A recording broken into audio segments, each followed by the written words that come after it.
Hey guys, so today I want to talk about cornice and what a cornice actually is. So exhibit A, cornice right there. So basically what these do, there's different sizes for, depending on where it needs to go.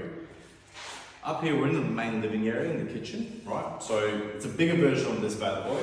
Basically what it does, it helps tie in the gap that is normally showing during the construction phase when the ceiling goes in and then the walls are also put in. So there's normally a gap in between. This basically goes in and actually locks it in place and also covers up that gap.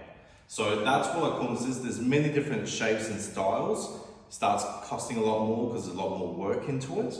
But basically this is a very generic style that many homes as standard with many builders have included. It's called like a cove type of style.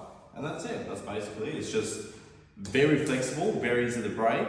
If you don't know what the fuck you're doing, maybe me.